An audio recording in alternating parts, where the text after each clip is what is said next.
오늘 저는 사도행전 18장 5절 이하의 말씀을 중심으로 두려움 말고 전하세요, 이런 제목으로 말씀을 함께 나누고자 합니다.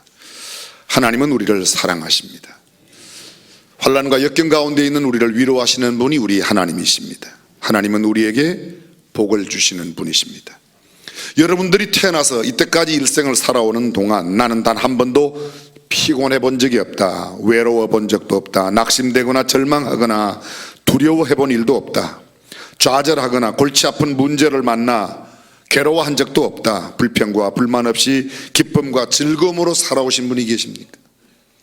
갓난 어린아이를 제외하고 아마 인생을 살아본 분이라면 이런 사람은 아마도 한 사람도 없을 겁니다. 결국 인생이란 피할 수 없는 것이 피곤이요 고독함이요 두려움과 낙심과 좌절, 포기, 문제, 불평, 원망, 고통이 인생의 필연적으로 따라다닌다는 겁니다. 현대인의 가장 두드러진 특징이 무엇입니까? 사람들은 말합니다. 스트레스와 만성 피로에 젖어 있다는 것입니다. 환희와 기쁨과 유쾌함보다는 염려와 근심과 걱정이 훨씬 더 많습니다. 승리의 즐거움보다는 실패와 패배의 고통이 더 많습니다. 사랑과 행복보다는 미움과 불행이 더 만연해 있습니다. 감격과 감동과 익사이팅하다고 보기는 그것보다는 고민과 갈등, 번민이 많고 우울함과 정신적인 디프레스가 우리의 삶을 옥죄어오고 있습니다.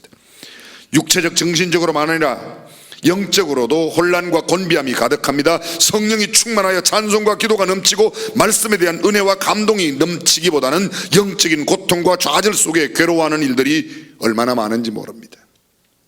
이러한 우리에게 남다른 독특한 말씀을 하고 계신 분이 계십니다. 그분은 이렇게 말씀하십니다. 수고하고 무거운 짐진 자들아 다 내게로 오라, 내가 너희를 쉬게 하리라.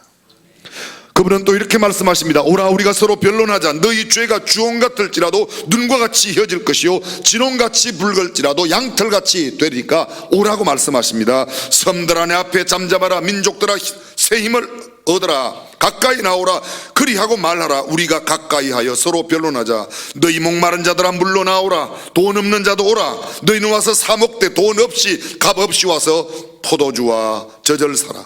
악인은 그 길을 불의한 자는 그 생각을 버리고 여호와께로 돌아오라. 그리하면 그가 긍휼히 여기시리라. 우리 하나님께로 나오라, 그가 널리 용서하시리라고 오늘도 계속해서 초청하고 계십니다. 예레미야는 말합니다. 배역한 자식들아 돌아오라, 내가 너희의 배역함을 고치리라. 보소서, 우리가 주께와 싸우니 주는 우리 하나님 여호와이시미니이다. 오라, 우리가 여호와께로 돌아가자. 여호와께서 우리를 꾸짖었으나 도로 낫게 하실 것이요 우리를 치셨으나 싸매어 주실 것이라. 그렇습니다. 우리를 여전히 초청하고 계신 그분이 그리스도이시오, 그분이 우리 주님이시오, 만왕의 왕 만주의 주 창조주 하나님이 오늘도 우리를 초청하고 계십니다. 구약의 수많은 선지자들이, 신약의 많은 하나님의 사람들이 우리를 이 귀한 보배롭고 진귀한 초청으로 부르고 계십니다. 인류 역사상 그 누구에게도 찾을 수 없는 가장 부드럽고 고상한 초청을 하신 분이 바로 이분이십니다. 지금도 그 아름다운 초청의 메아리가 우리 주변에 울려 퍼지고 있습니다. 그리고 실제로 수많은 사람들이 이 부르심에 응하여 그렇게도 무겁고 힘들었던 인생의 짐들을 벗어버리고 진정한 자유와 기쁨을 경험했다는 사실을 우리는 너무나 잘 알고 있습니다. 그들이 가지고 있던 그 무거웠던 짐들이 죄의 짐이든 삶의 짐이든 육체와 정신의 짐이든 영적인 짐이든 간에 모든 짐을 주님 앞에 내려놓고 지쳐 피곤하고 상처받아 고통스러운 몸과 마음과 정신, 영혼이 참으로 치료함을 얻고 안식과 평안을 누리고 있는지 모르겠습니다. 우리들 대부분이 이러한 경험을 한 분들입니다. 그러나 문제는 여기에 끝나지 않습니다. 예수 믿고 난 뒤에도 여전히 피곤이 찾아오고 곤비함이 있고 인생의 역경과 어려움을 맞는다는 겁니다. 예수 그리스도를 영접하고 하나님의 자녀가 된 뒤에도 여전히 곤비합니다. 낭망이 찾아옵니다. 무거운 짐 때문에 허덕일 때가 있습니다. 그리고 그것 때문에 괴로워 고독하게 살아가는 사람들이 얼마나 많은지 모릅니다. 예수님을 믿고 하나님을 의지하니까 승승장구하고 일취월장하고 날마다 기쁨과 승리와 행복과 건강이 넘쳐야 할 텐데 그렇지 않은 경우가 왜 그렇게 많습니까? 교회만 멀쩡하게 목사요, 장로요, 권사요, 성도인데 삶의 현장으로 가면 무거운 짐 때문에, 내 생활의 고통 때문에, 여러 가지 자녀들의 골치 아픈 일들 때문에 얼마나 괴로워하는지 모릅니다. 성령 충만, 말씀과 은혜 충만, 기쁨 충만, 사랑 충만, 행복 가득, 소망 넘친, 얼마나 좋겠습니까? 그런데 우리는 그렇지 않을 때가 얼마나 많은지 모릅니다. 이런 것이 그리스도인의 삶이 아니겠습니까? 그런데 왜 질병, 고통, 낙심, 절망, 미움과 정오와 고난과 고통, 염려와 근심이 가득한 그런 삶을 살아야 된다는 말입니까? 하나님의 사람도, 성령의 사람도, 구원받은 사람도 그럴 수가 있는가? 얼마든지 그럴 수 있습니다. 성경은 우리에게 이렇게 말합니다. 모세가 어떠한 사람? 하나님의 사람이라고 말합니다. 하나님과 직접 대면하여 대화했던 사람입니다. 그 성품의 온유함이 지면의 모든 사람보다 뛰어났다고 민수기 12장 3절이 기록합니다. 그러한 모세가 하나님께서 그에게 맡기신 이스라엘 백성들을 인도하여 광야로 갈 때 백성들이 하나님을 거역하며 자기에게 대드는 피곤한 상황을 맞이합니다. 하나님께 항변하며 그가 부르짖습니다. 백성의 온 가족들이 장막문에서 우는 것을 모세가 들으니라. 이러므로 여호와의 진노가 심히 크고 모세도 기뻐하지 아니하여 여호와께 여짜오되 주께서 어찌하여 종을 괴롭게 하시나이까? 어찌하여 나로 주의 목전에 은혜를 입게 아니하시나이까? 이 모든 백성을 내가 잉태하였나이까? 내가 어찌 그들을 생산하였기에 주께서 나더러 양육하는 아비가 젖먹이는 아이를 품듯 그들을 품에 품고 그들을 열조에게 맹세하신 땅으로 가라 하시나이까? 이 모든 백성에게 줄 고기를 내가 어디서 얻으리까? 그들이 나를 향하여 울며 가로되 우리에게 고기를 주어 먹게 하라 하온즉 책임이 심히 중하여 나 혼자는 이 백성을 질 수 없나이다. 주께서 내게 이같이 행하실진대 구하옵나니 내게 은혜를 베푸사 나를 죽여 나로 나의 곤고함을 보지 않게 하옵소서. 이 모세의 절규를 들어보십시오. 하나님, 내가 이 백성을 낳았습니까? 내가 이 백성을 잉태했습니까? 내가 왜 이 백성을 짊어지고 이 광야의 고난의 길을 그래 합니까? 이 사람들이 고기를 달라고 하는데 무슨 수로 이 고기를 줄 수 있습니까? 하나님, 내게 은혜를 베풀어 나를 죽여 주옵소서. 얼마나 곤비합니까? 그렇게 위대한 탁월한 영도자가, 그렇게 유명한 모세가 하나님을 직접 대면하고 온유함이 지상의 그 어떤 누구보다도 탁월했던 그 모세가 지금 하나님 앞에 이렇게 말합니다. 하나님, 은혜를 베풀어 죽게 해 주십시오. 그의 곤고함이 얼마나 극에 달하였기에 주님의 은혜로 나를 죽게 해달라고, 하나님 은혜가 있다면 죽는 게 은혜라고 이렇게 말하고 있습니다. 우리가 잘 알고 있는 엘리야를 생각해 보십시오. 그는 하나님의 사람입니다. 성경 속에 하나님의 사람 모세, 하나님의 사람 다윗, 하나님의 사람 아마샤, 근데 하나님의 사람이라는 호칭을 가장 많이 들었던 사람이 엘리야와 엘리사입니다. 수십 번 들었습니다. 엘리야, 그는 여호와의 말씀을 따라 그리 시냇가로 갑니다. 여호와의 말씀을 따라 시돈에 속한 사르밧 과부의 집으로 가서 가루와 마지막 남은 그 가루와 기름병의 기름으로 구워 먹고 죽겠다는 그 집에 기적을 베풀어 가루통에 가루가 마르지 아니하고 기름병에 기름이 떨어지지 아니하도록 합니다. 과부의 아들이 죽었을 때 그 아들을 살려줍니다. 만이 아닙니다. 그는 갈멜산에서 바알과 아세라 목상을 섬기는 이방 거짓 선지자 850대 1의 영적 전투에서 그들 모두를 이겨내고 그 사람들을 모두 이스라엘 평지에서 다 목을 잘라 죽였습니다. 3년 6개월 동안 비가 오지 않던 그 땅에 하나님의 능력으로 비가 내려 온 땅이 가뭄에서 해갈되는 놀라운 하나님의 능력을 보여준 사람이 엘리야입니다. 그러나 그러한 엘리야도 육신의 한계가 있었습니다. 그는 이세벨의 칼날을 두려워하여 피하고 도망을 갑니다. 그는 지쳤습니다. 쓰러졌습니다. 열왕기상 19장 4절 이하에 보게 되면 로뎀나무 아래 있는 그의 처절한 모습과 그의 기도를 우리는 들을 수 있습니다. 이렇게 기도합니다. 스스로 광야로 들어가 하룻길을 행하고 한 로뎀나무 아래 앉아서 죽기를 구하여 가로되 여호와여 넉넉하오니 지금 내 생명을 취하옵소서. 나는 내 열조보다 낫지 못하나이다. 생각해 보십시오. 850명의 선지자를 다 이겨냈습니다. 그 서서히 시퍼런 아합과 이세벨의 박해 가운데도 하나님의 사람의 자존심을 지켰습니다. 그런데 그러한 그가 이제는 로뎀나무 아래서 주여 구하옵나니 죽여주옵소서. 얼마나 곤비하면, 얼마나 힘들고 어려우면. 여러분, 예수님을 기억해 보십시오. 그분은 하나님의 독생자이십니다. 아니, 그분이 하나님 자신이십니다. 성령으로 잉태되어 나셨습니다. 성령의 충만함을 입으셨습니다. 성령의 인도로 가르치고 고치고 선포하셨습니다. 그러나 여러분 아시죠? 그분 예수님도 성령에게 이끌려 광야로 나가 마귀에게 시험을 받으셨다고. 성령에게 이끌림을 받는 곳이 어디라고요? 시험의 장소였습니다. 성령에게 이끌려도 시험을 받는가? 그럴 수 있습니다. 하나님의 음성을 듣고 따라가는데도 어려운 일을 만납니까? 그럴 수 있습니다. 물론 예수님은 하나님이시기에 모든 것을 물리치셨습니다. 그러나 모세와 엘리야의 경우는 어떻게 되었습니까? 민수기 11장 23절입니다. 여호와께서 모세에게 이르시되 여호와의 손이 짧아졌느냐? 내가 이제 내 말이 응하는 여부를 보리라. 바람이 여호와께로서 나와 바다에서부터 메추라기를 몰아 지인 곁 이편 저편 곧 지인 사방으로 각기 하룻길 되는 지면 위 2규빗쯤 내리게 한지라. 백성이 일어나 종일 종야와 그 이튿날 종일토록 메추라기를 모으니 적게 모은 자도 10호멜이라. 그들이 자기를 위하여 지인 사면에 펴두었더라. 고기를 달라고 하는 그 백성에 하나님께서 고기를 주십니다.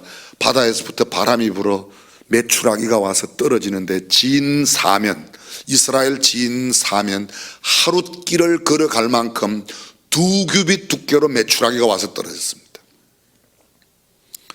여러분들이 못 놀라시는 거예요? 안 놀라시는 거예요? 메추라기가요 얼마나 많이 2규빗이, 한 규빗이 여기서 여기까지입니다. 손가락 끝에서 팔꿈치 약 45cm, 2규빗이면 90cm 두께로 하룻길을 걸어갈 만큼 메추라기가 떨어졌다는 거예요.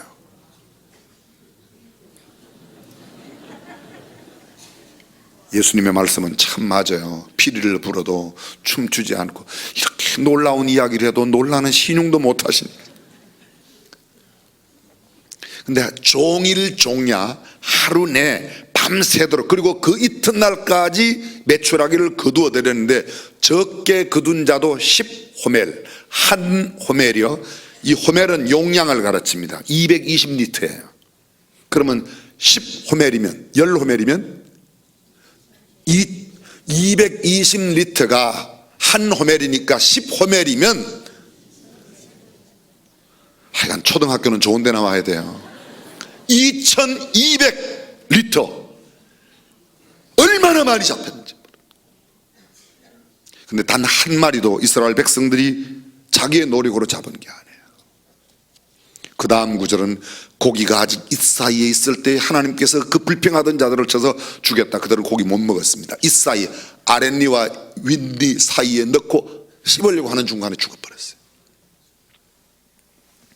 하나님께서는 곤비한 모세에게 일을 분담한 70장로를 붙여주시고 도저히 상상할 수 없는 하나님의 능력으로 메추라기를 이렇게 많이 보내주셨습니다. 로뎀나무 아래서 죽기를 구하며 쓰러진 채 부러졌던 엘리야는 어떻게 되었는가요? 열왕기상 19장 5절 이하 들어보십시오. 천사가 어루만짐에 이르되 일어나서 먹어라.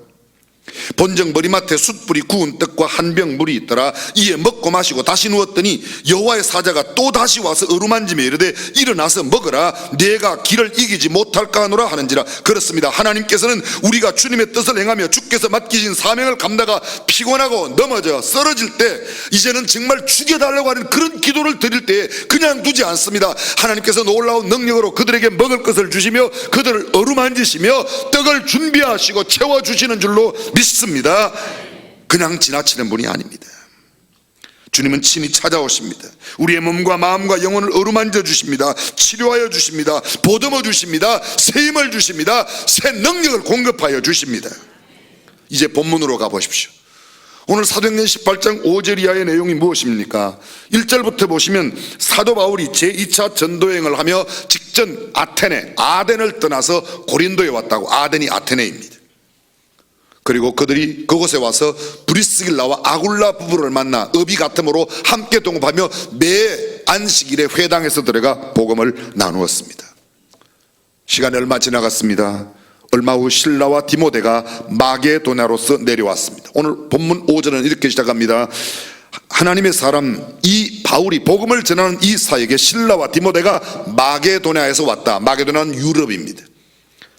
그 유럽에서부터 바울이는 고린도에 왔습니다. 바울이 하나님의 말씀에 붙잡혀 유대인들에게 예수는 그리스도라 밝히 증거하니 저희가 대적하여 회방하거늘 바울이 옷을 떨어 가로되 너희 피가 너희 머리로 돌아갈 것이요 나는 깨끗하니라. 이후에는 이방인에게로 가리라. 그리고는 그 집을 옮깁니다. 어디로 옮기는가 하면 성경에 나와 있습니다. 디도 유스도라고 하는 사람의 하나님을 경외하는 유스도의 집에 갑니다. 그 유스도의 집은 회당 옆에 있었습니다. 회당이 뭐예요? 율법을 가르치는 학교가 회당입니다. 그곳에 가서 복음을 전합니다. 그런데 회당장이 예수를 믿었습니다. 성경은 이렇게 말합니다. 회당장 그리스도와 온 가족이 예수님을 믿고 침례를 받았다고 이야기합니다. 그리고 뿐만 아니라 수단 고린도 사람도 믿고 침례를 받았습니다. 그 밤에 주께서 환상 가운데 바울에게 말씀하십니다. 두려워하지 말며 잠잠하지 말고 말하라. 내가 너와 함께 있음에 아무 사람도 너를 대적하여 해롭게 할 자가 없을 것이니 이는 이 성중에 내 백성이 많음이라 하시더라. 1년 6개월을 위하여 그들 가운데서 하나님의 말씀을 가르치니라. 이미 여러분과 제가 잘 알고 있습니다. 바울의 전도여행 가운데 가장 오랜 시간을 보낸 데가 어디예요? 에베소 3년간 보냈습니다. 두 번째 긴 시간을 보낸 데가 어디입니까? 고린도 1년 6개월이라고 성경은 이야기하고 있습니다. 여러분, 고린도가 어떤 도시입니까? 지난번 고린도 교회에 보낸 편지를 이야기할 때 고린도를 살폈습니다. 다시 한번 잠깐 정리해 보겠습니다. 고린도 아가야의 수도입니다. 아테네로부터 남서쪽 80km 지점에 있는 도시입니다. 1893년 고린도 운하가 개통됨으로 해서 그 전까지는 반도로 있다가 이제는 섬으로 되어 있습니다. 근데 그 위에 다리로 건너가랍니다. 반도의 동쪽은 펠로폰네소스가 있고 서방 3km 지점에 레케움이 있고 그리고 고린도만에 접하여 있을 뿐만 아니라 반대편에는 살로니카만, 그러니까 두 개의 해협을 끼고 있는, 두 개의 만을 끼고 있는 그 사이에 고린도 운하가 있고 그 반도에 섬처럼 되어 있는 데가 바로 고린도입니다. 교통의 중심지요 상업의 중심지였습니다. 아테네와 스파르타, 테베와 함께 이 로마 당시 전 세계 가장 탁월한 도시국가 4개 가운데 하나가 고린도였습니다. 인구가 약 60만 명이었습니다. 그 중에 20만 명은 자유인이고 40만 명은 20만 명을 위하여 일하는 노예들이었다고 합니다. 주로 헬라인들이 살고 있었고 각국 사람, 특별히 유대인이 있어 그곳에 회당도 있었다고 말하고 있습니다. 그런데 고린도라고 말하면 이는 고대의 죄악의 대명사로 여겨졌습니다. 고린도 사람처럼 산다는 말은 마치 죄악이 관영한 그 사람들의 모습을 일컫는 말입니다. 음란이 가득한 허영의 도시였습니다. 1세기의 파리, 1세기의 런던이라고 하는 별명을 가질 만큼 굉장한 부와 능력을 갖고 있었습니다. 화려함을 갖고 있었습니다. 부자들의 사치가 만연했습니다. 방탕한 삶이 난무했습니다. 철저한 타락을 표현하는 말로 고린도 사람처럼 산다고 했을 정도로 있었고, 연극에는 언제나 고린도 사람들은 술 취한 모습으로 나타났습니다. 사랑의 여신 아프로디테, 혹시 여러분이 아시는 비너스가 아프로디테인데 아프로디테의 신전이 그곳에 있습니다. 이 신전 앞에는 몸을 파는, 무료로 몸을 파는 창녀가 1000명이나 있었다고 합니다. 그것은 일종의 종교 행위로서 아프로디테 신전, 비너스 신전에 숭배하러 오는 사람들이 거기서 성행위를 하고 범죄를 했습니다. 약 30m 되는 짧은 골목 안에 무려 33개의 협소한 방이 있어 그것이 당시에 어떠한 죄악상을 갖고 있었는가를 단적으로 보여줍니다. 약 18,000명 내지 2만 명이 들어가는 큰 경기장이 있어서 그곳에서 검투사들이 함께 싸우는 것도 있었습니다. 고린도전서 6장 9절 이하에 보면 바울이 이 고린도를 언급할 때 고린도 사람들을 이렇게 말합니다. 불의한 자, 음란한 자, 우상숭배하는 자, 간음하는 자, 탐색하는 자, 남색하는 자, 남색은 남자끼리 혼인하는 동성혼자들입니다.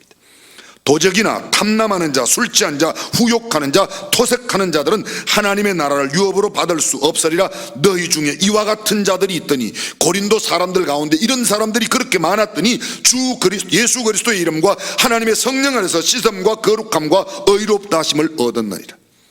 이 도시에 지금 바울이 복음을 들고 찾아왔습니다. 복음이 절대로 필요한 도시이지만 동시에 복음을 전하면 과연 이 사람들이 어떤 반응을 보일까에 대한 두려움이 있지 않을 수가 없습니다. 아마도 바울 역시 걱정과 고민이 깊었던 것 같습니다. 두려움을 갖고 있었음에 틀림이 없습니다. 바울이 고린도 전서 2장 1절 이하 그의 처음 전도할 때의 고린도의 상황을 이렇게 회상하고 있습니다. 형제들아, 내가 너희에게 나아가 하나님의 증거를 전할 때에 말과 지혜의 아름다운 것으로 아니하였나니 내가 너희 중에 예수 그리스도와 그의 십자가에 못 박히신 것 외에는 아무것도 알지 아니하기로 작정하였습니다. 내가 너희 가운데 거할 때에 약하며 두려워하며 심히 떨었노라. 사도행전 18장의 상황을 이렇게 말합니다. 내가 너희에게 처음 복음을 전할 때 내가 얼마나 떨었는지 몰라, 내가 얼마나 약함을 느꼈는지 몰라, 내가 심히 두려워하고 있었다고 이야기하고 있는 겁니다. 복음의 역사, 그것은 박해와 핍박의 역사입니다. 고난의 역사입니다. 역경과 환난의 역사입니다. 복음의 역사는 기독교의 역사인데, 이 기독교의 역사를 담고 있는 사도행전, 소위 성령행전, 복음 전파의 역사를 기록하고 있는 복음의 스토리, 오순절 성령 강림으로 탄생한 예루살렘 교회의 복음 전도는 박해와 순환으로 이어졌습니다. 사도들과 초대교회 성도들은 예수는 그리스도라고 가르치다가 공회 앞에 끌려갔습니다. 능욕을 받았습니다. 침뱉음을 당하며 채찍에 맞았습니다. 옥에 갇혔습니다. 예수 그리스도의 이름을 위하여 그들은 그리스도를 위하여 받는 능욕을 받는 일에 합당한 자로 여기심을 기뻐하면서 공회 앞을 떠났다고 말합니다. 날마다 성전에 있든지 집에 있든지 예수는 그리스도라고 가르치기와 전도하기를 쉬지 않았지만, 따라서 박해도 함께 계속 그들 곁에 있었습니다. 그들은 위협을 당했습니다. 공갈 협박을 당했습니다. 예수의 이름으로 가르치지 말고 말하지 말라고 하는 탄압을 받았습니다. 그러나 그들은 우리는 보고 들은 바를 말하지 아니할 수 없노라. 하나님 앞에 너희 말 듣는 것, 하나님의 말씀 듣는 것, 누구 말 듣는 것이 옳은가 생각해보라고 담대하게 말했습니다. 사도행전 7장을 기억하십니까? 초대 7 봉사자 가운데 스데반이 순교를 당했습니다. 8장은 박해를 받은 그 사람들이 예루살렘에 흩어져 빌립이, 에티오피아 네시, 간닥의 왕의 국고를 맡은 사람을 전도하는 이야기가 담겨져 있습니다. 9장은 서서히 시퍼런 사울이 예수 믿는 사람을 박해하기 위하여 다메섹으로 가는 장면이 나옵니다. 12장에는 야고보가 순교를 하는 장면과 베드로가 감옥에 투옥되는 장면이 있습니다. 13장 45절, 바울이 이제는 전도하는 바울이 되어 선교를 합니다. 그런데 선교행 때 변박을 당한 기록이 성경에 나타납니다. 14장 8절 이하에는 루스드라에서 지체장애인을 고칩니다. 유대인들이 안디옥과 이고니온에 와서 또 바울을 돌로 쳐 죽은 줄 알고 성 밖에 끌어내버리는 일이 있었습니다. 그러나 하나님은 또다시 바울에게 찾아와 그에게 힘을 주십니다. 제자들의 마음을 더욱 굳게 하여 이 믿음에 거하라고 전하고, 또 우리가 하나님의 나라에 들어가는 많은 환난을 겪어야 할 것이라고 격려하며 그들은 떠납니다. 박해 가운데도 굴하지 않았습니다. 계속해서 복음을 전합니다. 그리고 제2차 전도행, 우리가 잘 알고 있는 마게도냐의 첫성 빌립보, 유럽의 가장 으뜸 가는 그 빌립보에 가서 복음을 전합니다. 안식일 날 기도처를 가다가 루디아를 만나서 복음을 전합니다. 또다시 기도처에 갔다가 길거리에 앉아 점치는 하인의 모습을 보고 그에게 들린 귀신을 쫓아내니까 그 하인으로 돈 벌던 주인이 고소하여 그들이 관청에 끌려갑니다. 상관들이 그들의 옷을 찢어 벗기고, 성경을 잘 읽어보십시오. 옷을 그냥 벗긴 게 아닙니다. 옷을 찢어 벗기고 그들을 몹시 쳐 감옥에 가두고 착고에 채웠다고 이야기하고 있습니다. 그런데 그 밤에도 바울과 실라는 뭐 했어요? 찬송하고 기도했습니다. 백절불굴에 복음을 전하기 위하여 정말 철두철미하게 살아가고 있는 바울의 모습이 있습니다. 그런데 저희가 죽은 자의 부활을 듣고 기롱하는 일도 당하고 수많은 어려움을 당합니다. 데살로니가에서도 괴악한 사람들에 의해 박해를 받았습니다. 지금까지 바울은 어떤 박해 가운데도 복음을 전하였습니다. 그런데 이게 웬일입니까? 오늘 본문 고린도에 와서는 두려워하여 떨고 있습니다. 성경에 보십시오. 두려워하지 말라, 잠잠하지 마라. 왜 잠잠하지 말라고 말합니까? 바울은 지금 잠잠하게 있는 겁니다. 그래서 하나님은 잠잠하지 말라고 이야기하는 겁니다. 그렇게도 담대하게 말씀을 전하던 바울이 왜 이렇게 잠잠해졌습니까? 왜 이렇게 두려워하고 있습니까? 왜 이렇게 무서워하고 있습니까? 왜 이렇게 떨고 있습니까? 사랑하는 성도 여러분, 저와 여러분 어떻습니까? 한때는 전도왕이고 한때는 기도대장이고 한때는 누구보다 신앙이 뜨거웠던 사람이 어떤 날 신앙이 식어집니다. 나 그냥 내버려도 교회도 가기 싫다고 그럽니다. 다른 데 가고 싶다고 그럽니다. 떠나고 싶다. 기억하십시오. 인간은 불사신이 아닙니다. 사도 바울 역시 인간의 몸을 가진 한계가 있는 존재라는 겁니다. 바울이 하나님의 말씀에 붙잡혀 유대인들에게는 하나님의 말씀을 전합니다. 그런데 여기 바울은 계속해서 대적을 받습니다. 회방을 받습니다. 그러나 다시 바울은 하나님을 공경하는 디도 유스드라고 하는 집에 갑니다. 그것은 회당 옆에 있었습니다. 회당 옆에 가서 복음을 전하여 회당장 그리스도와 그의 온 집이 예수를 믿고 수다한 고린도 사람들이 침례를 받았습니다. 그런데 떨고 있습니다. 왜 떨었을까요?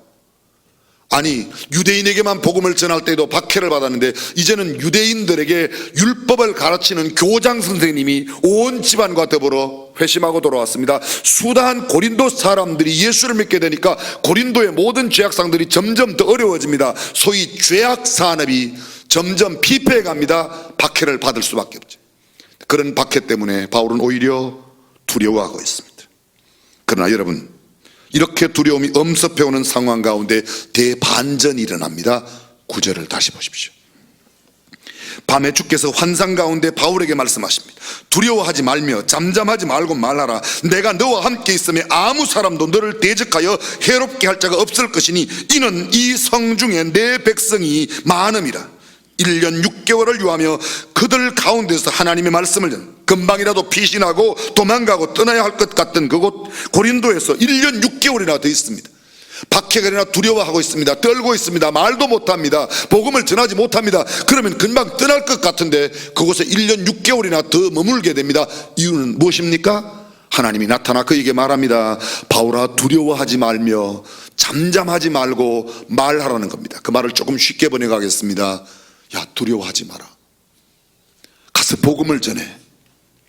바울의 가슴 속에는 여전히 복음에 대한 열정이 있습니다. 주님을 향한 순수한 사랑이 있습니다. 어떤 박해와 환난에도 맞설 수 있는 각오와 신앙이 있습니다. 그러나 인간은 지칠 수 있습니다. 바울이 지쳐 있습니다. 사랑하는 성도 여러분, 일을 하다가 이제는 좀 쉬고 싶다는 마음이 생길 때가 있습니다. 복음을 열심히 전하다가 이제는 좀 다른 일을 하거나 그만두고 싶다는 마음이 들 때가 있습니다. 모든 게 귀찮아 어디론가 떠나고 싶다. 어떤 때는 차라리 교회라도 다른 교회 나가고 싶은 마음이 들 때가 있습니다. 전도를 하다가 심한 반대에 부딪히거나 심지어는 욕하고 비방하는 사람들을 만난 적이 있으십니까? 그만 교회에 나갔으면 하는 마음이 들 때가 있습니까? 너 미쳤어. 교회에 미쳐서 돈 교회 다 갖다 퍼주지. 별의별 이야기를 들으면서 좌절과 절망 가운데 있었던 적이 있습니까?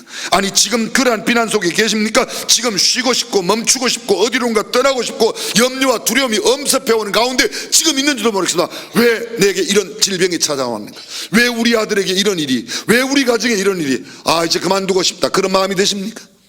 이상하게 얘기하지 마십시오. 바울도 그랬습니다. 모세도 그랬습니다. 엘리야도 그랬습니다. 그러나 하나님은 지금 이 시간 찾아오셔서 이렇게 말합니다. 두려워하지 말라. 잠잠하지 말고 입을 열어 복음을 전하라고 말합니다. 주님의 부드러운 음성을 들어보십시오. 용기와 격려와 힘이 되는 말씀을 들어보십시오. 주님은 이렇게 말씀하십니다. 예수 잘 믿는 사람도 때로 좌절하고 낭망할 수 있다. 예수 오래 믿어온 사람도 힘들고 지쳐 쓰러질 수 있어. 신앙 좋고 한때는 전도왕 기도대장이라고 말을 들어도 얼마든지 넘어질 수 있어. 그러나 내가 너와 함께 할 거니까 일어나라고 말합니다. 다시 복음을 전하라고 말합니다. 이 성중에 내 백성이 많다고 말합니다. 여러분, 이 성중이 어느 성중입니까? 이 성중이 어느 성중이에요? 고린도? 수원입니다. 수원. 하나님은 우리에게 이렇게 말합니다. 이 수원 도성에 내 백성이 많음이라. 잠잠하지 말고 일어나라. 두려워하지 말아라. 요새 너무 두려워요. 세상의 법들이 복음을 마음대로 전하지 못하게 하고 학교에서 예배도 제대로 잘 드리지 못하게 하고 성경도 공부하지. 뭘 그렇게 두려워합니까? 아직 그 감방에까지 왔게 더 와가겠습니까? 더 뭐가 있겠습니까? 죽이면까지 그 순교하지 뭐, 그죠? 아멘은 아무도 안 하네. 죽는 건 다 아시는가 봐. 좌절과 절망을 겪을 수 있습니다. 너무 무겁고 어려운 시험이 올 때가 있습니다. 시련이 길고 고통의 터널이 길 때가 있습니다. 피곤하고 지쳐 넘어지고 쓰러지며 다시 일어나고 싶지 않을 때, 아니 차라리 넘어진 김에 쉬어가자고 하는 생각이 들 때가 있습니다. 모세처럼 엘리야처럼 나를 죽여달라고 하는 그런 기도를 드릴 때가 있습니다. 그러나 여러분, 이렇게 좌절되고 낭망될 때도 주님은 또다시 찾아오십니다. 그리고 말씀합니다. 두려워 말라. 잠잠하지 말라. 내가 너와 함께 하겠다. 아무것도 염려하지 말고 그냥 외쳐. 가만히 입 다물지 말고 말씀을 전해. 복음을 전하면 이 성중에 예수를 믿어야 할 하나님의 백성이 너로 말미암아 돌아오게 될 것이라고 말하고 있습니다. 추수감사절마다 늘 감사한금이 부담이 되죠? 된다 1번, 안 된다 2번 되죠. 근데 여러분 걱정하지 마세요. 우리가 드리면 얼마나 드리겠습니까? 해마다 경험해 보지만 제가 부목사로 11년, 여기 담임 목사 와서 금년도 만 11년 지나고 12년째입니다.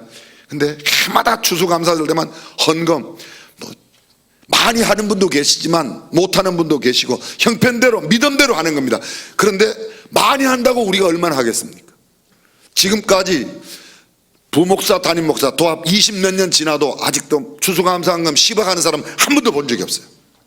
올해는 나올지 모르겠어요. 혹시 아예 생각도 안 나는군요. 그러나 여러분, 한 영혼을 구하면 천하보다 귀한 가치가 있는 줄로 믿습니다. 우리가 헌금 많이 못해도 영혼을 추수하면, 이추주 목사님 아까 기도할 때 세상 사람들은 먹고 살 것 거두는 추수이지만 우리는 하나님 나라의 영혼을 구하라는 이 추수야말로 새생명 축제야말로 가장 귀한 축제가 될 줄로 믿습니다. 주님 말씀하십니다. 내가 너와 함께하며 아무도 너를 해하지 못할 거야. 낮에 해도 밤에 달도 너를 상치 못한다. 이 도시에 내 백성이 많다. 이 수원 안에 내 백성이 많으니 나가 외쳐라. 복음을 던지면 반드시 거둘 줄로 믿습니다. 복음은 다이너마이트예요. 다이너마이트는요 꼭 장교가 핀을 뽑아 던져야 터지는 게 아니에요. 애들도 안전핀만 제대로 빼박고 던지면 터지게 돼 있습니다. 누구든지 복음만 제대로 전하면 어떤 사람이든지 그 복음으로 말미암아 구원받게 될 줄로 믿습니다. 이번 영혼 추수를 하는 축복된 생명축제가 되고 추수감사절이 될 수 있기를 주님의 이름으로 축원합니다. 전능하신 우리 하나님, 말로만